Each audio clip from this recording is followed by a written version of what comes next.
Hey guys, what's up? It's your boy Shanus. Sunday Funday has returned, and today I'm going to be reviewing something that I've done before twice on the other cars, but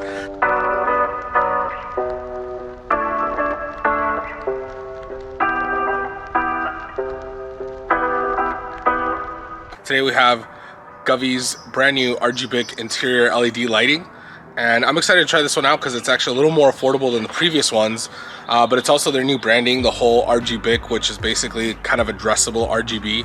I'm going to see how that goes. Since I've already done this twice, I'm not really going to do a thorough install process. I'm just going to kind of graze through it briskly, and then of course we're going to review the product, see how it works. Hopefully it's better than the previous iterations, especially when it comes to the integration of music, but let's go ahead and get that solved on the end line today.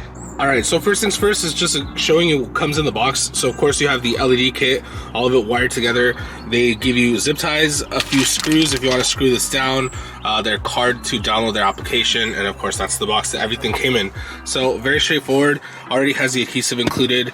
No remote this time, no key fob, because again this is essentially a phone app controlled system, so just letting you guys know.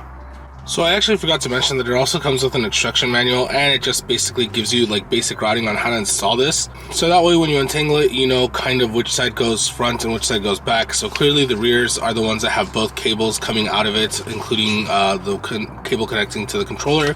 And then the fronts are meant to be the ones with a single cable attached to it. They tell you to write it to the side and then cross over.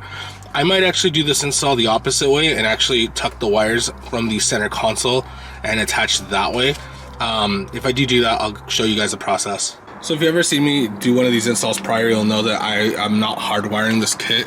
I'm basically showing that to people that don't want to hardwire and mess with electronics. So I bought one of these, which is essentially a 12, the cigarette output lighter to USB, and then the little converter.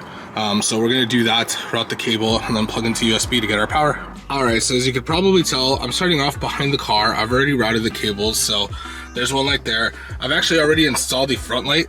I'll show you how I did that on that side, but now we're in the back, and essentially, normally the instructions tell you to adhere it back here, but of course this has a cover that goes all the way down here. It's gonna be kind of hard. On my Tucson install, I actually stuck it to one of these rails because it was actually high enough and it didn't impede with the electronics. I might do the same thing here, unfortunately. We're gonna see. If I do, I'll update you guys in a moment. All right, so we're in the back. Forgive the dust, geez, I'd never noticed that. Essentially, I ended up actually putting the strip across the actual carpet, adhering it to the bar, as opposed to the side rails, just for safety's sake. But I did route the cable underneath. I think I kind of messed up in my routing a little bit, just because here I'm getting kind of short.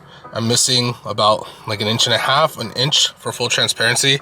So I'm gonna see if I can actually drag this a little bit more and get a little more slack. But we're making progress. The last strip is just routing to the front, and of course connecting to power, which I'll show you my solution. Man, I'll tell you this, the Sonata is a pain just because of where all the cables are located. I'm not tucking this in just yet because I wanted to show you guys, but so the cable is coming from underneath the rail. Again, in case you need to slide the seat forward, you don't want that cable getting caught. And I'm only doing that right now to show you guys. I'm gonna tuck it in right now, but you just slowly tuck it in underneath. You don't need any special tool. You could easily do it with your hand.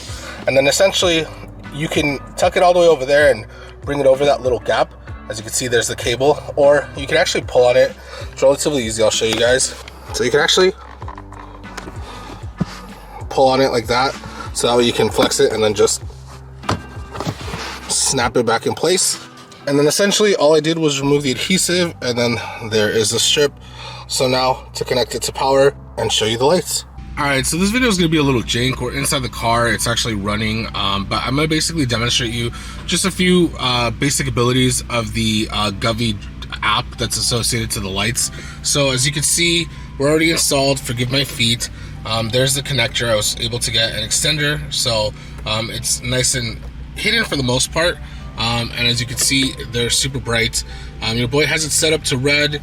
And one thing that I do want to give as a disclaimer is that you actually have to update the app in order basically to keep the color or the last assigned scene.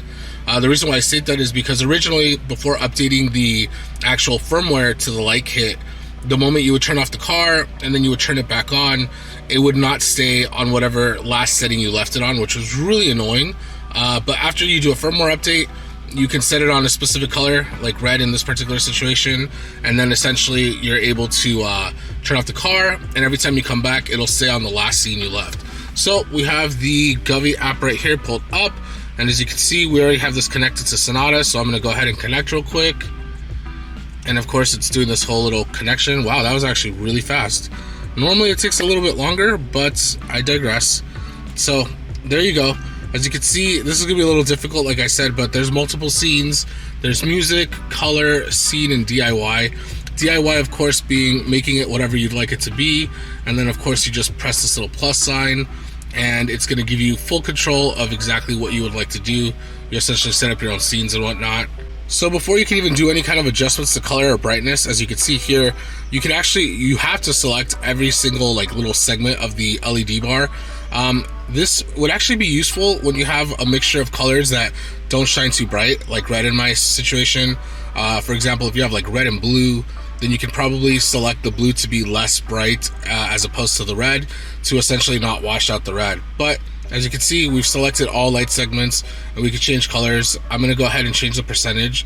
So this is going to be 15%, and as you can see, it dimmed down a bit. Now we're going to go to 100, and as you can see, it brightens up. We're going to go back to 50, which was in the middle, and yeah, right? So you get the idea.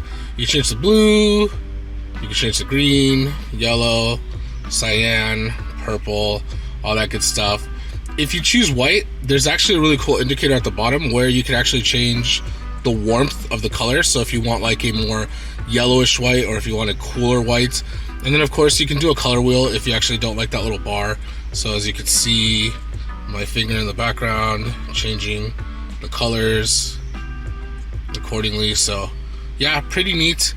So they have this other color wheel which has like descriptions for the colors. Like for the red, you have angry, aggravated, cranky, and then if you go to blue, you get like disappointed, sad, and grief. It's super weird, but kind of neat little addition.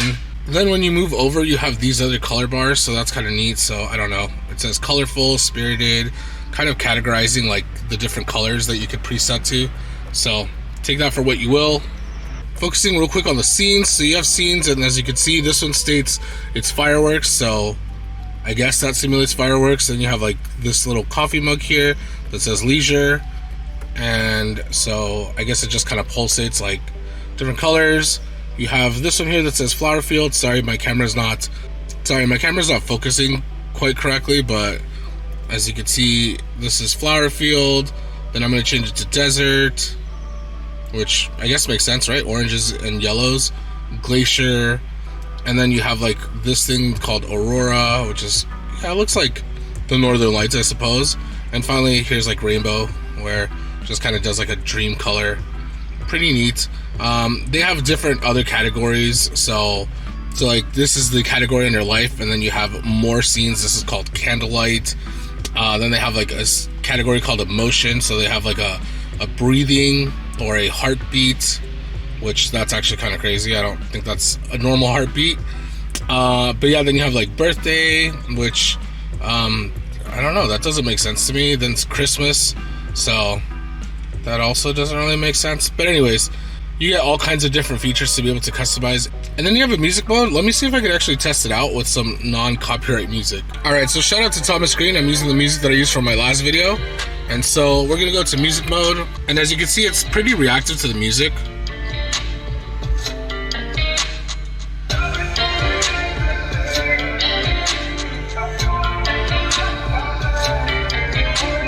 So obviously the more beat intensive the song, the better it's actually gonna react. So we're just waiting on a beat drop, and let's see how this intensifies.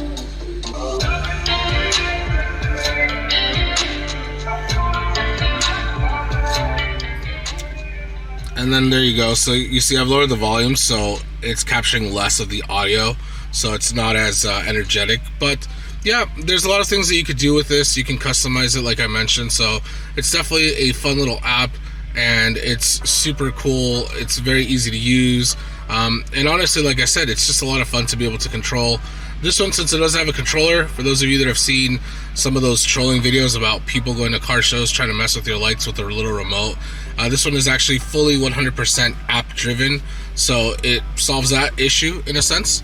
But it's also nice because you don't have to carry a key fob. You just literally connect your phone's app and you have full control and it works seamlessly. But guys, that wraps up this video. If you guys have any questions or anything that I wasn't able to address, please feel free to comment in the section down below and I'll try to do my best to answer all your questions.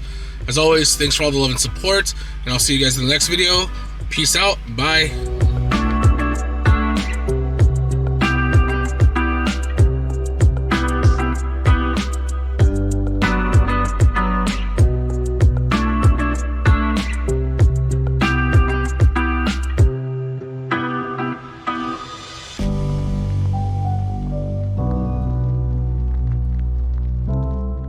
Just finished recording the video and realized your boy is running low on fuel, so we're gonna go fill up right now.